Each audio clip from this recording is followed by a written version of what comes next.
Welcome to Virtual Face-to-Face with Dr. Bruce Jarrell. I'm Alex Lakowski, Executive Director of Media Relations. Imagine spending every hour of every day at home with the ones you love. Sounds like a dream, doesn't it? Or does it? Well, what about all those space invaders and privacy problems? We're not accustomed to working from home, to seeing how our significant other actually spends their day at work, to having kids hunker down over the kitchen table trying to finish the strangest school year on record, or even just having everybody in the same house all the time. Isolation can cast a couple's relationship into stark relief, exposing feelings of boredom and incompatibility, and of course, claustrophobia. Most of the things we do with friends and neighbors, we still can't do. And how is a new love supposed to blossom in a springtime without any places to meet up, to take things beyond the dating app and into the real world? If and when things do get back to normal, how normal will they be? And will there be anyone left still willing to share them with us? There are many, many types of relationships, and it seems just about every one is being tested during the coronavirus lockdown. It's too early for reliable data, but the anecdotal evidence is certainly being tossed around the media. You can read about corona divorces and corona babies in the New York Times.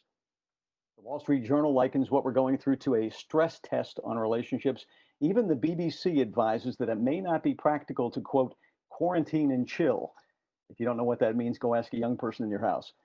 Any way you look at it, being alone, together, or just alone is an emotional magnifier. Fortunately for us, this week's guest, School of Social Work professor Jeff Greif, is an expert in a wide array of relationships, from sibling and couples friends to those impossible to explain male buddy relationships and everything else. Welcome, Dr. Greif. Thank you for having me. Sure. Before we get started, I should let you know that this program is being recorded and will be posted on our coronavirus website, umaryland.edu/coronavirus. A little later, you'll have a chance to ask your questions. Look for the chat button. It looks like a speech bubble at the bottom of the screen. Or if you have a cell phone, it'll be in the upper right-hand corner. Write your question there, and we may call on you to ask your question when the time comes. So please listen for your name and speak up. So with all that out of the way, here's your host, Dr. Bruce Jarrell. Thank you, Alex, for that great introduction. And Professor Greif, Jeff, it's a pleasure to be with you this afternoon. Alex teed up a whole bunch of interesting questions, didn't he? He certainly did. And one of the first in my mind is I'm a kind of person who love to have face-to-face meetings with people in person. That was the way I worked. And now, of course, I'm very different. Although we're face to face, it's a much different face to face. And so maybe one of my questions is, what are the different ways that people are connecting up during this crisis? And are men and women different that way? Or is it I'm different from other people, et cetera? So how do you view that face to face connection these days? I think that's a great way to start this off. And I think we need to think about how people in general are comfortable relating. We're all used to, and certainly you in the medical profession, me in social work, a lot of the other professionals on campus and staff and students are used to getting together with people. And that's part of why we went into a health profession, a social service profession. So we like to be with people for the most part as practitioners, as people who feel comfortable with other people, and this has obviously put a crimp in that ability.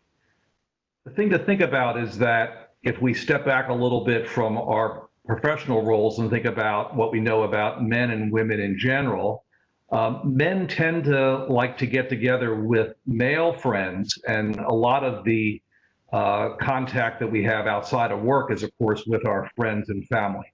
So we like to get together with men and do things, and women tend to be more comfortable in face-to-face interactions, men in what we call shoulder-to-shoulder interactions. So if I've been used to getting together with my friends and doing things, that has been stopped because until recently, until the governor has relaxed what we're allowed to do. And even so, we have to keep our distance. But even with that relaxation, we haven't been able to do the amount of shoulder-to-shoulder things that men might feel comfortable doing. That would force me and my friends into more face-to-face interactions. Women tend to be more comfortable in face-to-face interpersonal interactions. They tend to have been socialized in that way. We can talk about how We've evolved to the point that we, as men, tend to do shoulder-to-shoulder things, sports, protection of the tribe. If we want to go back to a few thousand years ago, we were the ones that went out and hunted, the ones that had to protect the tribe from the neighboring tribes or animals. So there's a long history of shoulder-to-shoulder interactions that we tend to feel more comfortable doing. And now we're forced to do that online. And for some men, that doesn't feel as comfortable as it might for women. My wife gets together with a lot of her girlfriends online once a week or so. And I don't think that men are tending to get together in groups to the extent that women are. And that may leave us a little bit more isolated from our usual activities. So I hope that's a beginning foray into the question. Yeah, thank you. Thank you. In terms of, okay, I'm a guy and I'm having all these interactions, and how am I going to look back on all this a year or two or three from now? And how is my wife going to look back on all of this? Well, what's your guess? Not knowing us, of course. Right. Well, of course, being the eternal optimist that I am, or both internal and eternal optimist that I am, I would hope that this would be a chance to replenish. Not that anyone's relationship needs to be replenished, but to look at your relationship in a different way. How do we get through this period of maybe enforced isolation? What do we learn new about each other? My wife said to me the other day, I'm getting to know you in a whole new way. She meant that as a compliment, thank goodness, which was a relief when she finished that. She told me the intention, but it's a chance to get to know how each other works. My wife is a clinician over at Hopkins, and so now I get to see her doing her telehealth, and I get to see what she's doing. Before, that was all outsourced or insourced at the hospital. She gets to see pretty much how I do the rhythm of my day with now teaching online and doing the research that I do. So we're learning about each other in new ways, and hopefully we will be training ourselves to look at the positive sides of that as opposed to the negative side. So part of what happens with the isolation is we have options about how do I view this behavior in somebody else and in myself. And in those options, we can say, well, let me look at the good parts of this and not dwell on, is she playing her music too loud, or is she walking around too much, or whatever. None of what she's doing, but why don't I focus on the parts of her that I like and not focus on the parts of her that I don't like? And we have some control over that. And I hope that you and your wife will move forward in seeing only the good parts, because there are only good parts, of course, in you both, and that's a way of trying to weed out some of the stuff that you don't really need to choose to look at. Right. Gotcha. Selective vision. I like that a lot. Selective vision. Well put. Now, you've written quite a few books. I bet you've already got a book planned for looking back on the COVID experience and your assessment of that. So what are you thinking about that? Well, I think that some of what I've used in the past to frame this experience is going to be very helpful to frame it in the future. So the book that Michael Woolley and I wrote on sibling relationships, we used three, you could say, thought balloons or one large umbrella under which we want to put affection, ambivalence, and ambiguity. We feel that these three concepts, terms, ideas, thoughts, feelings tend to drive most relationships. They specifically are helpful in framing adult sibling relationships. So we think that, and what we found from our research, what Mike and I found, is that sibling relationships have a lot of affection. A lot of people we interviewed were very close, thought of their siblings as their best friends, people they could trust, people they felt they could connect with. But there were also many of us with siblings who, in addition to the affection, felt some ambivalence towards, mixed feelings. I have a brother and a sister, and I like to say, yeah, I always hope that they would do well, just not as well as me.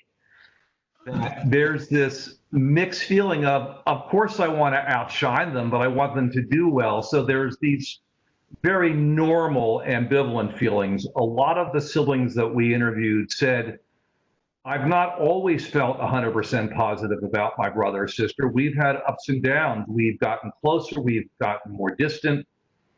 And so that's the concept of ambivalence, holding simultaneous mixed feelings. I think in intimate relationships, that's very normal. So I think trying to normalize the fact that it's okay sometimes if I have mixed feelings about my wife, or I'm a little bit angry at her or something, that's just a normal part of ups and downs, all of which may be heightened during this, pandemic, the fears that go with that, and the isolation. The third point of that is there's the ambiguity. I just don't understand why somebody is doing that. A lot of the siblings that we interviewed have brothers and sisters who they have known for 50, 60, 70 years. They don't get why they are doing certain things. And they don't understand why they still tend to treat the sibling who's speaking as if he or she was 15 or 16. Don't they realize I'm an adult, I'm a professional, I have a career, I have a family, yet when I'm with them over Thanksgiving, they still treat me like I'm the kid brother. So there's a lot of misunderstanding that can go into family relationships. If we apply that to what's going on now with our relationships during a pandemic, it all gets ramped up. Hopefully there's increased affection, but there's going to be more ambivalence. I have to understand how my wife or children are acting the way that they're acting. They have to understand me, and I'm going to have mixed feelings about it. So there's going to be the ambiguity that drives the ambivalence. The ambivalence may make me not understand them as well. So I think those are three things that are normal parts of human relationships, of intimate relationships, of family relationships that we have to sort of look at. Pretty interesting way to look at it. But you've written a couple of other books. How does this link to some of the other things you've written? Well, I think that, and when we think about how friendships wax and wane between men and women, and how the new book that Mike Woolley and I are doing on in-law relationships, those are also forced involuntary relationships in most cases. Yes. You're stuck with the family of the spouse you marry. Now in most cases in the U.S. you choose that spouse. You may be in a situation where the spouse is chosen for you, but 99% of American marriages, it's an adult making an adult choice. So it's a matter of trying to track what is happening in terms of how much of this is voluntary, how much of our relationships in general are voluntary, how much of what we're into today is being forced on us by federal forces, by state forces, and the issues around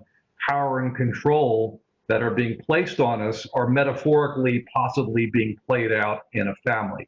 So you have to be aware that in the broader social context, they can press down on people both historically, if they've been a marginalized community, even more so, and that can flow into a family too. So we can't look at just these relationships out of the context of what's happening in broader society.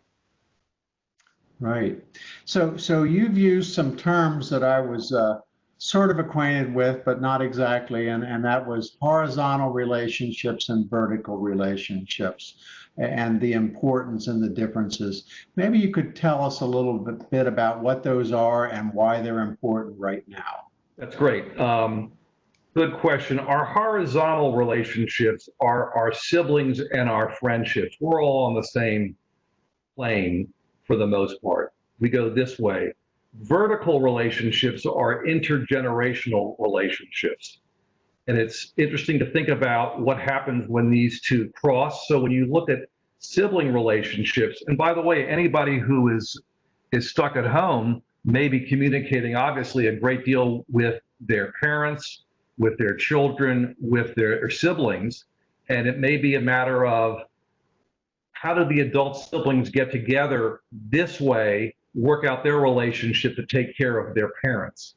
So there's a lot of discussion among people in their 40s and 50s and 60s. Is it okay to visit their parents? So having a framework of understanding that if the siblings can work out their horizontal relationship more smoothly, they will maybe be able to take care of their parents better. They will be able to come together and understand each other better so that they can figure out how to visit parents, how to stay safe in relation to parents. And of course, it can drop down to cousins and nieces and grandchildren too. So that's how it's important to consider both of these two directions.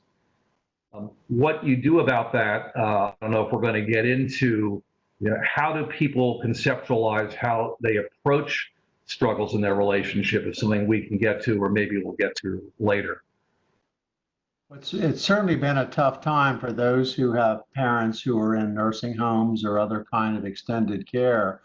I can't imagine what it's like to, one, not be able to visit them or to help protect them, and two, if God forbid they were to pass away from this disease, not being able to go to their funeral, not being able to be with your family and your children, etc., during this very important event in the life of a generation. So that's got to be a very challenging thing these days.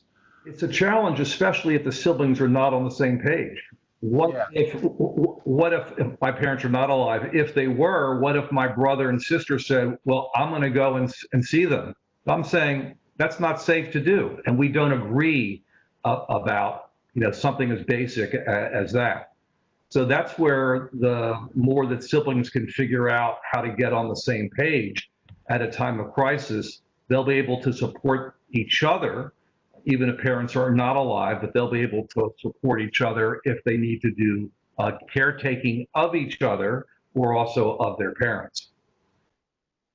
So during this pandemic, what exactly is it that creates the stress? So I'm sitting at home, I'm sort of by myself, although I have my wife Leslie here and I have grandchildren here periodically. So is it that I have to have other people around me? Well, what is it's an isolation. So how do I figure that into this equation here? Well, if we want to go back to what I said initially about we're all in the same storm, but our boats are not the same size. I'm a grandparent, but my children are not in Baltimore, they're in Boston. I don't have them underfoot or I don't have them near me. Those are two narratives. Do I think of them as being underfoot or a source of support? But the way I write that narrative, I'm in control of. But there are a lot of people that are stuck in their home with children currently in school, maybe with not as much space as I happen to have, and are trying to figure out, how do I help my 12-year-old do math to get into the next grade? How do I help my 6-year-old to begin to read so she'll be ready for first grade? How do we share one computer if there are 4 of us in the house? What if I'm one of the 20% of the country, 25% of the country whose job is threatened, and I don't know where my next paycheck's going to come from? I'm hoping the store where I've worked for 10 years will reopen. So there's such a vastly different way of framing this that I'm appreciative of the fact that we all have very, very different situations. And we bring past experiences to those situations. Maybe someone has been unemployed in the past and has figured out what to do, and now they're unemployed again, and they have some skills in figuring out how to adapt. Or maybe this is the first time they've ever been unemployed. And again, the age of children, I can't imagine those having 14, 16, 18-year-olds in the home who want to go out and be with friends, are planning to go to college, are waiting to play sports, none of which they're able to do at the moment. So there's so many variables here. But to answer your question directly, how does one get comfortable with being alone? That's essentially an existential question that has been forced on us in an uncertain world where we don't know how long it's going to be. So I had a skin thing I was worried about, and I had an appointment with my dermatologist planned 6 months ago for this week, and I didn't know if she was going to see me. So that raised anxiety about the uncertainty. Once I called her office and found out, yeah, you're going to keep your appointment, I then could switch to, well, what other ways have I coped in the past with waiting to see a doctor where I knew I had an issue, which everybody who's listening has had something where I'm concerned about X, I want to go see the doctor, the appointment is next week. We all have ways of coping with that. But when you added to my issue the uncertainty about, will I even be able to see her, that would have tilted me over the edge. Once I took care of that, instead of course I can see her, I could then go back to my old ways of coping. So some of this is about, well, what has worked in the past? Don't think about what has failed in the past. Think about, how have I successfully navigated being alone in the past? What have I done in the past? And how can I put that into a frame that when I look back on my relationship, as you said, which is the door we came in through about you and your wife, how can I frame this to have been, yeah, during that time, this is what we did when we were stuck at home. And this is the legacy we're going to leave our children and grandchildren about how we cope with this pandemic, because you and I as grandparents and parents also are leaving a legacy for how, if and when there's the next pandemic, they will say, well, how did you guys handle it 5 years ago, 50 years ago, however many years ago it was? What did you do?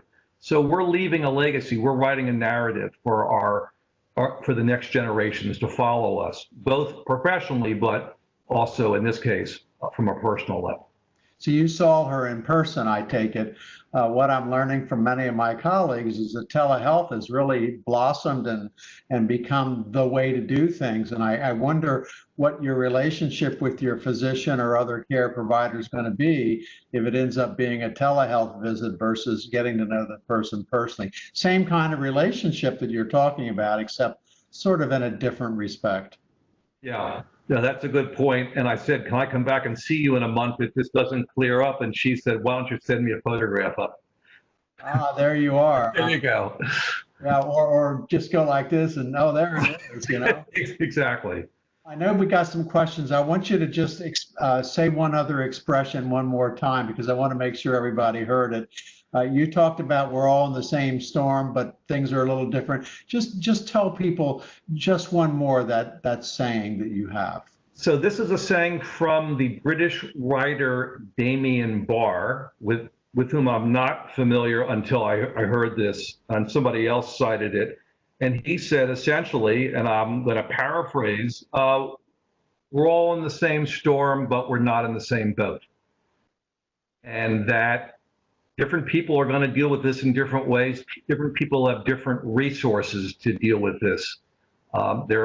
Most of the United States statistically still has a job.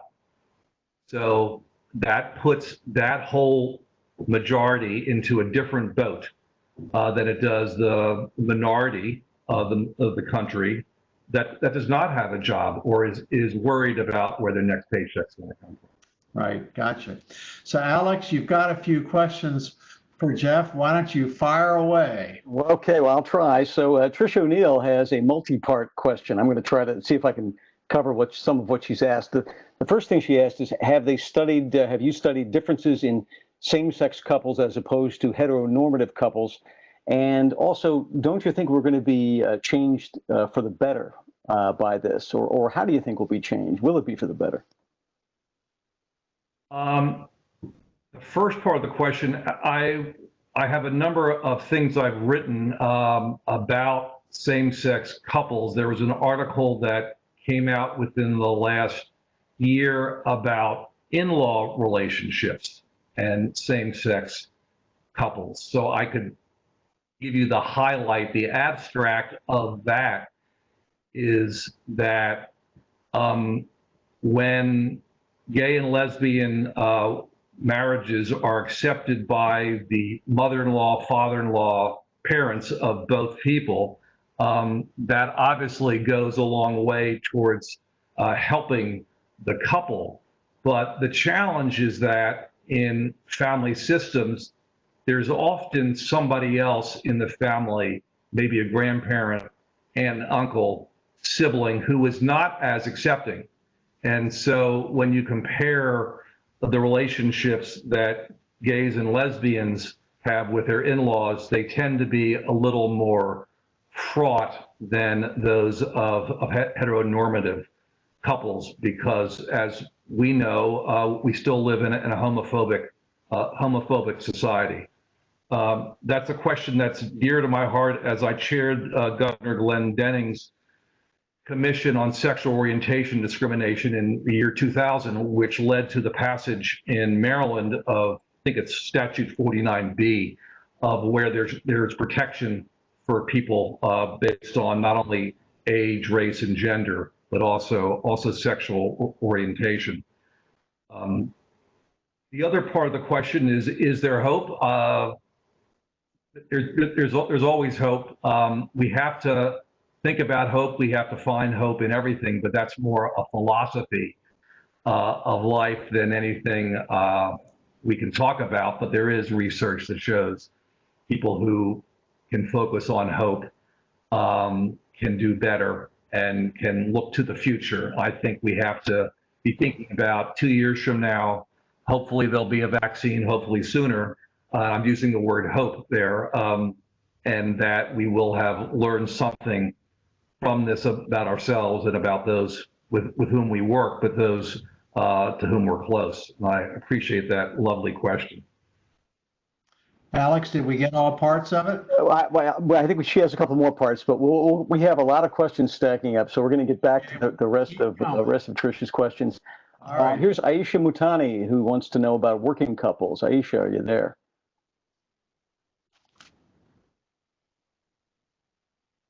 Well, she was there. She says, how do we deal with the challenges that working couples face during the lockdown?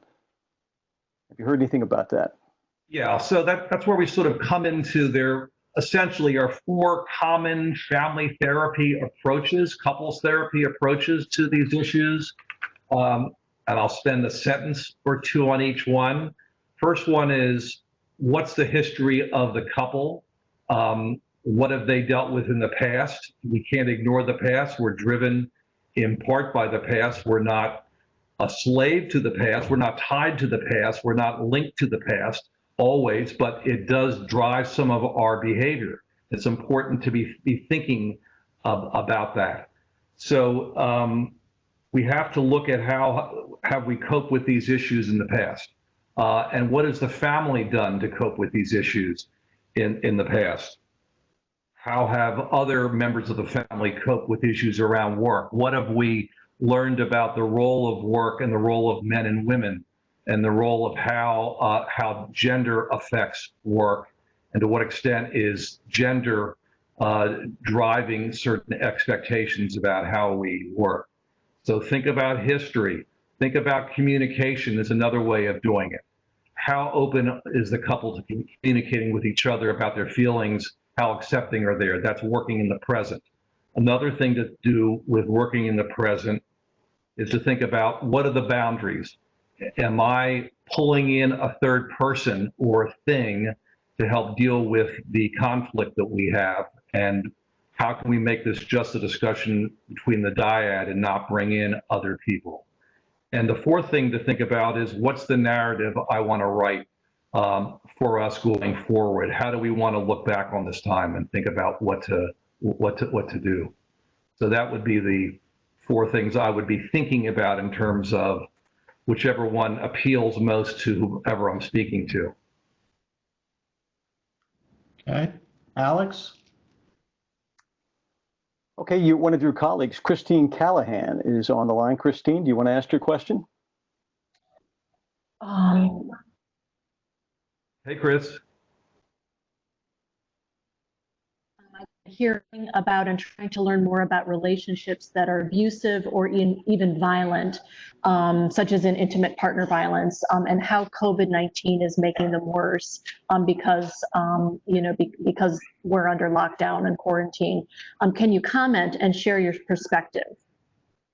Yeah, and of course, we're all looking at the same data out of both the U.S. and out of other countries. The people that often call attention to either interpersonal personal violence and also child abuse are often people outside of the family that are calling attention to what's going on, or people go to people outside of the home, outside the family. A lot of child abuse gets reported and neglect gets reported by the school system.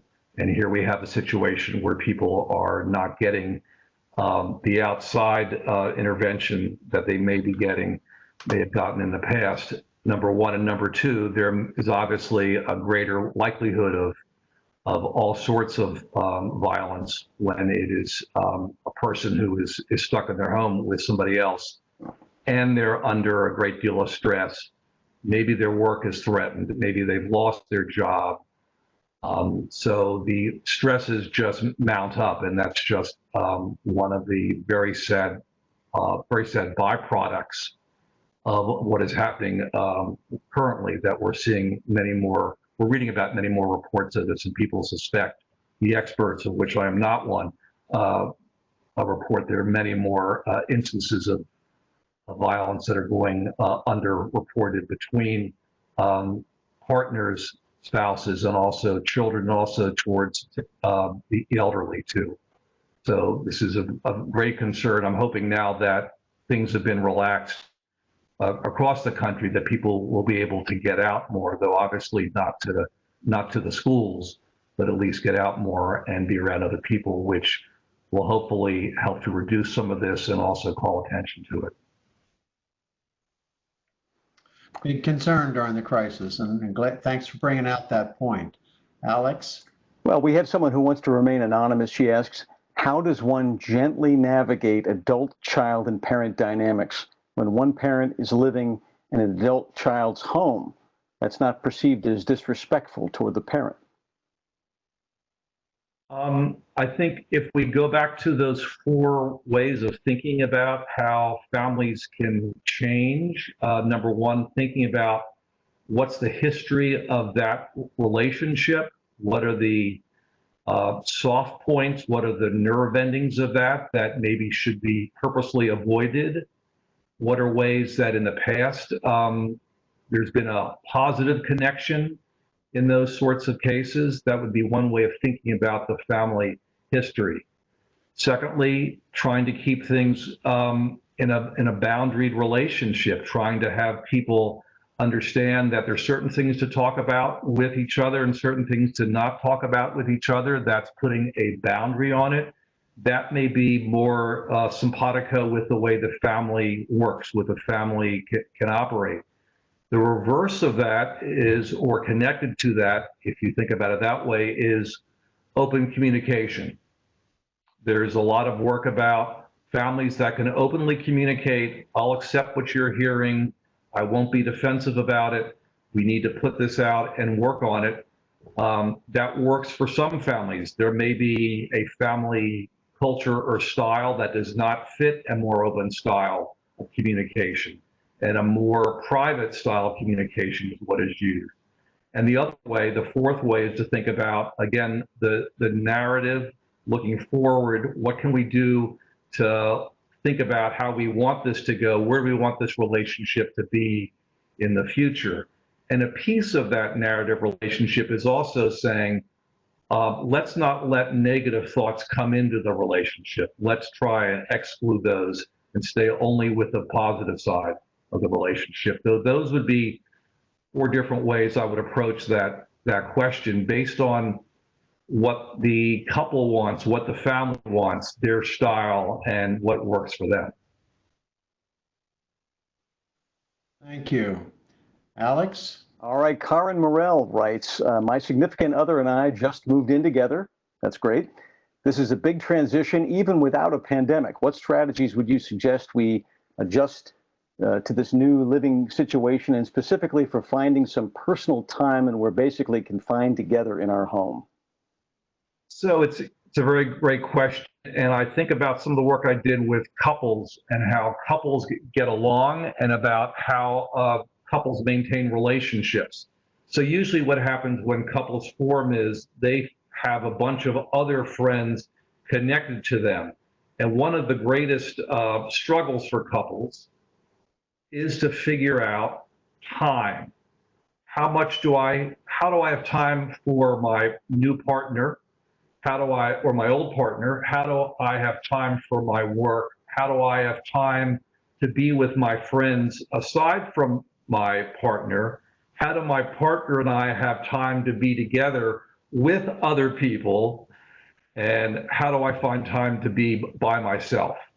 And you need to have a language for talking about what are the expectations. If we're moving in together and we still have jobs, is the expectation that between the hours of 9 and 5, we essentially are not supposed to be spending time together because we're being employed, and we are going to honor that time in a way that honors our relationship, so it doesn't affect our relationship, but also keeps our jobs intact? Are we going to meet for lunch every day at noon? So I speak to my wife every morning and say, what do you have on tap? Are you free at lunch?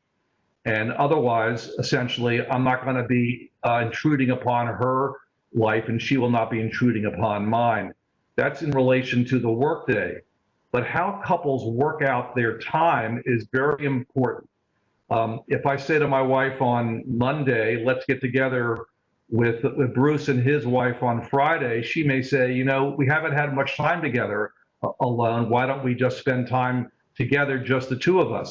So that's where couples always weigh how to include other couples in their lives or family, how to have time for themselves as a couple, and how to have alone time to be with their friends or by themselves, trying to weld a piece of steel or play the guitar or do something that is meaningful to them. So that's where communication has to come in. And those are all good expectations to have up front. And that also happens with couples that are remarrying and bringing children into the family. Step families need to have lengthy discussions about, is it okay for me to parent your child? Is it okay for you to parent my child? What are the expectations? So communication around these things is always the first step. How people work that out is up to them, of course, but it's good to have a language around communication so that they can have words to use and listen and say, well, what are our expectations here? Those are great words of counsel and advice. I thank you for them. We all ought to take that very seriously, as a matter of fact. Alex? Donna Erling is going to bring us into the nitty gritty. Donna, do you have your question ready?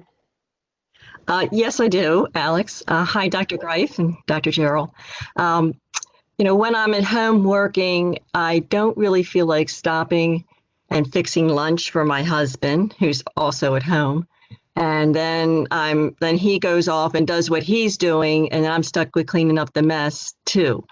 So how do I get him to take more initiative? And this is probably like this has been going on our whole life and relationship, but when you're together more, it's really harder, because usually we're off working. So. Short answer is I have no idea.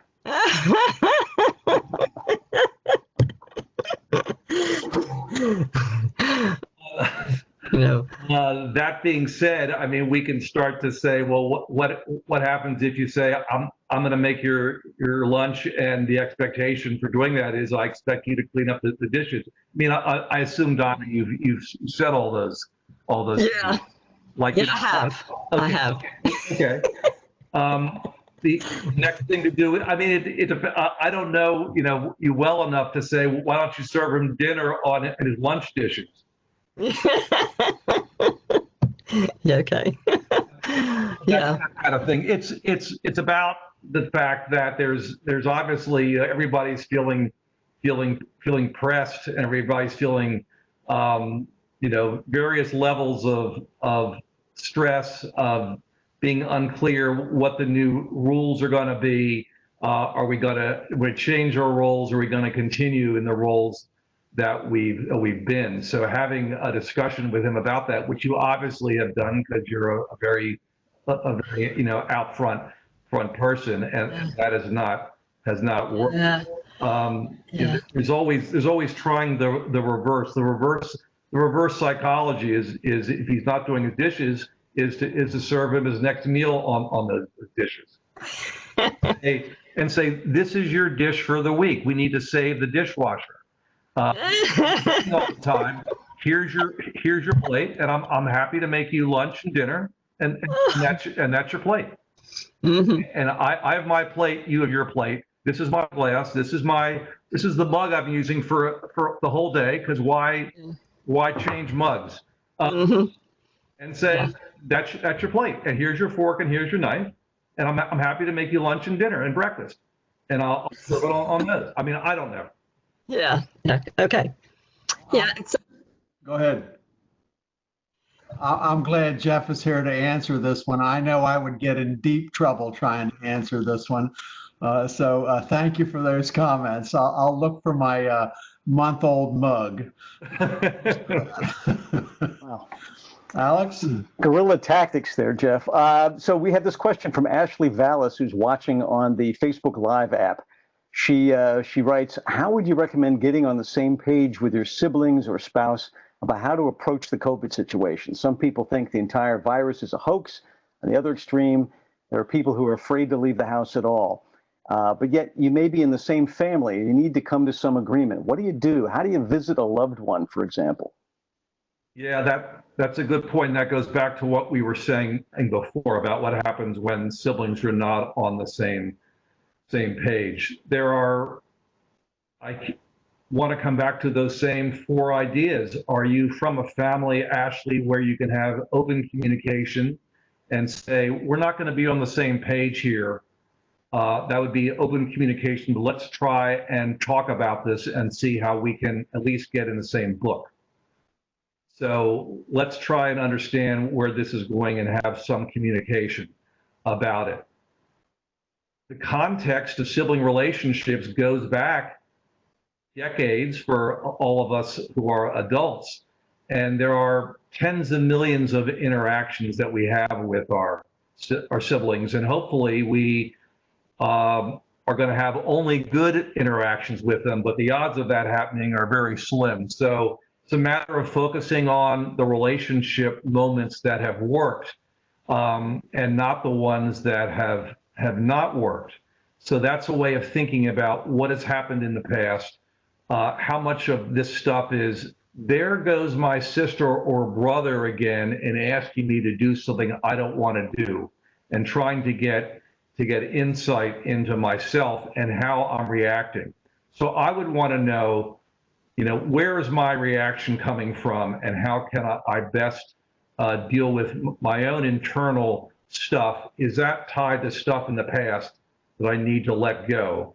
And if so, can I rewrite this narrative of saying, okay, we had a lot of stuff in the past where we don't agree. Let's try and see if we can agree on at least a small part of what I'm trying to get to in terms of taking care of our parents. But also realizing that sometimes things just won't change, and things, won't work no matter what. There are feelings and beliefs that a lot of us have that we're just not willing to change about the world. And it may be about going out in COVID or staying home, and that may be connected to other things. And I don't care what someone's going to say to me. I have certain beliefs I'm not going to change. So I recognize that in myself. I don't know how much wisdom you're going to try and throw at me, but I have things, be it about choice, about a whole bunch of stuff that is not going to change with any amount of information from somebody. So I think we have to also understand some things have to be worked around to the extent that they can be. And I would be focusing on, is there some little piece here? Is there 1% of our relationship in taking care of mom and dad that we can agree with? I know we can't agree on the other 99%. Is there one thing we can agree with for now and then build on that? Thank you, Ashley. Oh, you're muted, Dr. Jarrell. Let me I haven't seen you in a while, Ashley. Hi. I'll try again. Alex, what we got on next? We have Monica Maggiano. Monica, are you there? Monica, are you there? I'm here. Can you hear me? Sorry, Go ahead. I have a noisy 4-year-old in the background. So particular question is, how are we supporting young children's relationships when they have limited interaction? Older kids can use a screen and can connect, but what are some ways that we can help younger children nurture relationships? Yeah, that's a great question. And I have a grandson who's 4 years old, and he has a sister who's 6.5. So there's probably a bunch of stuff written out there that you can go online and find. I think that what my daughter, the mother of that 4-year-old, and her husband are doing, and my daughter is also a social worker, they are sort of letting the 4-year-old become as attached to her as he needs to be, and is trying to not try and push him away, even though that's what she would like to do so she can go back to her job. But I think rather than saying no, she's trying to say yes to that kind of attachment when he asks for it. She doesn't go and seek it, but she's not trying to push him away. I think that if we're all feeling a certain amount of anxiety, as am I, then our children are going to pick up on that anxiety. So I would want to sort of say, okay, if a child is regressing, I'm not saying that's the case in your situation. I would sort of say that's just a normal way of coping, and giving a child other ways of connecting, maybe doing art, maybe making a brief video that he can send to one of his friends, or you can send to the mother of the friend, so you can start to exchange videos so he doesn't have to go online. My 4-year-old grandson has a hard time on FaceTime for more than about a minute. So, but him making a funny face or saying something and videoing that and sending that to a friend is expecting, shorter time frame from him, and that may be a good way of helping him to connect. Or him drawing a picture and mailing it in an envelope where he gets to write the address on. So there are concrete things that you have to sort of stage for your child that will be developmentally appropriate for your child and fits your child's mode. If your child doesn't like to do videos, then you wouldn't do that. If you want to have your child dictate something to a friend or make a cookie and send it to the friend. So I would try and connect up with the child that way. Of course, also getting together and trying to keep them 6 feet apart might be too hard to do. So there's also that issue to think about too. I know my 8-year-old is getting together. My grandson gets together and kicks a ball back and forth, but he understands the need for distance, and a 4-year-old would not. I hope that's helpful. Great. Alex, what? All right, back to the workplace. Ever the thoughtful manager, Larry Kushner writes, I'm interested in any insights Dr. Greif may have relative to managing our respective teams to make sure we're honoring them as human beings, but at the same time, staying focused on the joy of the work. We've had breakout sessions just to engage aside from work, but if there are any other thoughts, I welcome these. So any suggestions you have? I know that from being a member of the faculty, as all of us are in some form or other, that we get tired of Zoom meetings. So I would just try and keep those meetings as short and as infrequent now. It was okay the first 4 weeks and so on, but at some point, you or somebody in your team may become less enamored with this. It may be okay for a while, and it may vary from one team member to the next. So I would try and keep those as short and as targeted as possible, given people's varying connectivity also online, and what else they're dealing with in the noise in their background. and continue to also communicate offline through email and text so that there are multiple ways of communicating, not just in one form. That would be my brief suggestion for that. Alex? Yes, well, we talked before the program about your recent article in Psychology Today about the ambiguous loss that students suffer. So Aisha Mutani is here with a question about kids. Aisha, are you there? Yes, do you hear me? Go ahead. Yes. Yeah. Oh, thank you. It's great, discussion. So my question is, can you share some effective steps or tips to help our kids manage lack stress, and especially like teenagers, like the girls that don't have that communication with their friends, we cannot share things with like their parents. So I would appreciate if you can just share something. We talk about more about younger children, but there are teenagers that they are stressed from being home and not connected with their friends. Sorry, Aisha, I caught some of that, but I can't catch enough of it to exactly get what you said. I Maybe think she's talking about the lockdown stress, especially teenagers and especially girls may feel they're separated from their friends. How do you help them cope with that lockdown stress? Yes, exactly. Okay, thank you.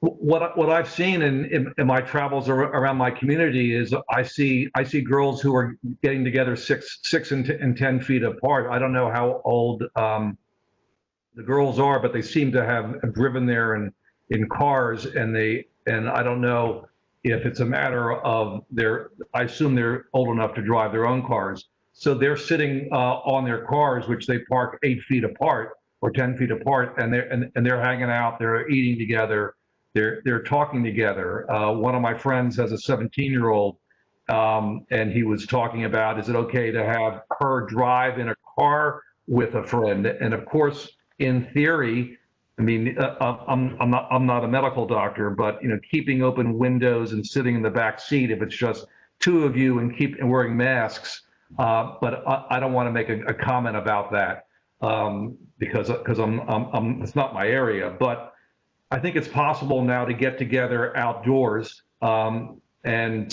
keep some distance. So parents, if they can do it, can drive. If the child cannot drive, can try and set up a backyard outside wearing masks where people can hang out for a few hours and make sure that the use of the bathroom is safe and all of those things. But it's very hard for teens, especially. It's not as hard for having grandchildren, not as hard in the 4 to 10-year-old range in most ways as it is for people that are developing really important social relationships at this very important time of life, and they're under stress, and their parents are under stress, and their grandparents are under stress, and you turn on the news and it's only stressful stuff.